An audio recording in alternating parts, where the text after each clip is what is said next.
আপনাদের মধ্যে বিভ্রান্তি করার সৃষ্টি করা হচ্ছে, বিশেষ করে সংখ্যালঘু সম্প্রদায়ের মধ্যে। কি কথা না, তো ওয়াকআপ নিয়ে আমরা নাকি কিছু করিনি। আমি জাস্ট, আমার কাছে কেউ কেউ জানতে চেয়েছিলেন, তাই আমি এটা ক্লারিফিকেশন করে দিচ্ছি, এটা সম্পূর্ণ মিথ্যে কথা।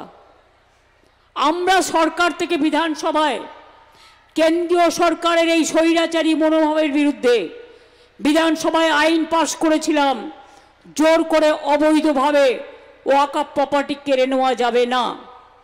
2, মনে রাখবেন, আপনারা ভালো করে জানুন, 82,000 ওয়াকআপ প্রপার্টির তথ্য ইতিমধ্যেই আমরা আসার আগেই কেন্দ্রীয় পোর্টালে ছিল।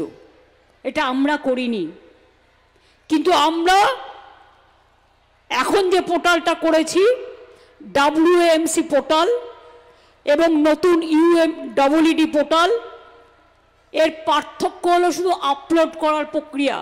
এটা সুপ্রিম কোর্টের নির্দেশে। তাও এটা আপলোড আগে কে করতো? ওয়াকআপ বোর্ড, আর এখন আপলোড করবে কে? মতোয়ালিরা। তো মতোয়ালিরা কাদের লোক? কোন সম্প্রদায়ের লোক? আমরা সুপ্রিম কোর্টে এর জন্য কেস করেছি এবং সেখান থেকে এটাকে রেকটিফাই করেছি। মতোয়ালিরা আপলোড করবে, করে স্টেট গভর্নমেন্টের ওয়াকআপ বোর্ডকে দেবে। সুতরাং নিশ্চিন্তে থাকুন, কারো সম্পত্তি কেউ বেদখল করবে না এবং বেদখল হবে না। এসব মিথ্যে প্রচারে কান দেবেন না।